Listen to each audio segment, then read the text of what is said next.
Imagine you're sitting in the shade of an old oak tree on the bank of the river.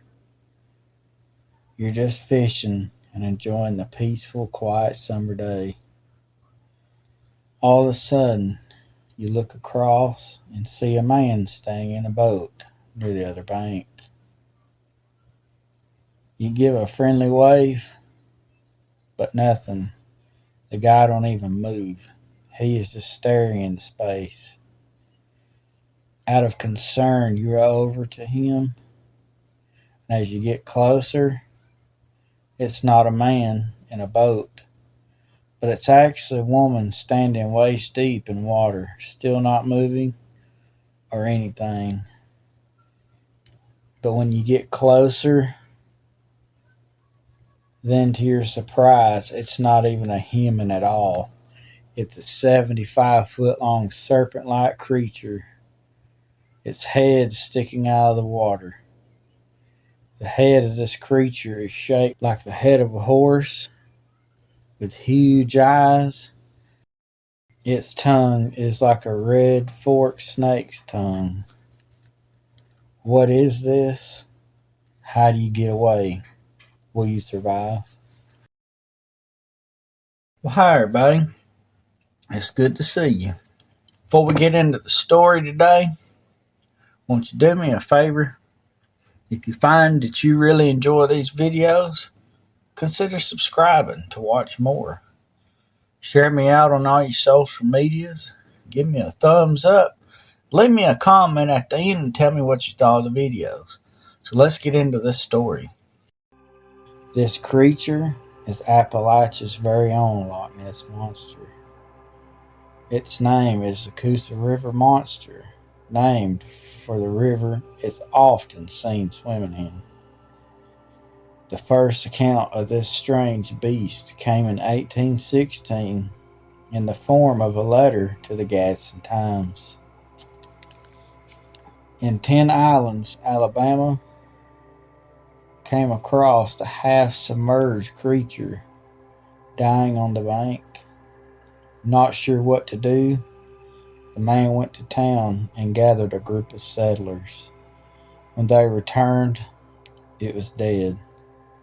To figure out exactly what it was, they decided to cut it open to see what it ate. What they discovered sent fear throughout the town.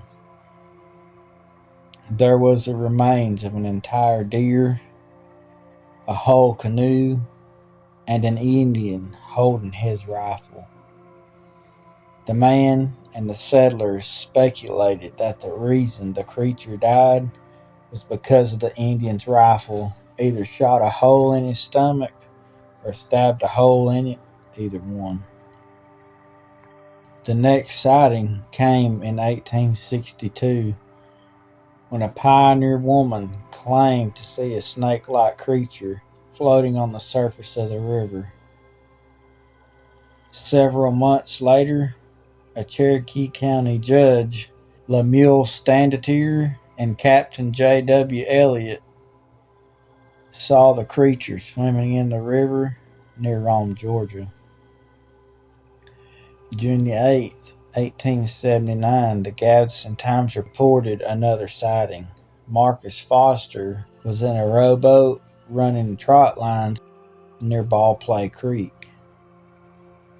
He saw a boat floating near the opposite bank. When he was about 50 yards away, he thought it was actually a woman standing waist deep in the water. But as he approached, the beast revealed itself. It was a large serpent-like creature with a horse-like head, large eyes. When it opened its mouth, a large red tongue came out. Scared to death, not sure what to do, he rowed as fast as he can to the opposite shore. Once he was safely away, he looked back, and it simply drifted along the shore until it disappeared in the murky river below.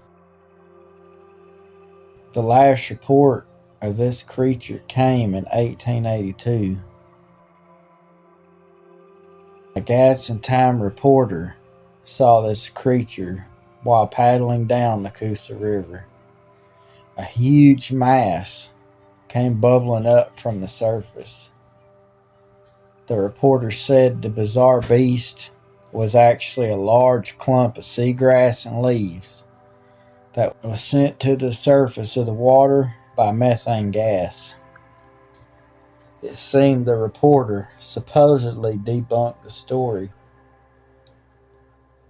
but this was only weeds and leaves. In the 1820s, bones of the creature was found. In 1832, the vertebra was sent from Louisiana to Philadelphia. 2 years later, Richard Harlan published a report naming this creature the basilosaur, or king lizard. A judge from Clark County sent Harlan the teeth and jawbone of the creature. In 1839, Harlan took the bones to England to be examined by Richard Owens. Owens had been studying the large ancient reptiles, and he reported that the teeth and jawbone to be from an ancient whale. The discovery of the ancient whale in Alabama was a hit in the media. Howard Cook, a Missouri showman, purchased the bones and assembled them into a monster. The public, curious to see the creature, paid to see the 140-foot mass of bones. Experts who looked at the bones claimed that Cook's sea monster was a fraud and a sideshow exhibit only to make a buck. Today, you can find the basilosaur skeletons on display at McWan Science Center in Birmingham, Alabama, the Smithsonian, the University of Southern Mississippi in Hattiesburg, and the University of Alabama at Tuscaloosa. In 1982, another basilosaur was found in Washington County, Alabama, and by 1984, the state legislature designated the basilosaur the official fossil of the state of Alabama. Well, folks, I want to thank you for sitting and listening to the strange tale of Appalachia's Loch Ness Monster. I hope you enjoyed this weird tale and enjoyed the history that came along with it. Well, I appreciate you listening. I love you to pieces, and I'll see you next time.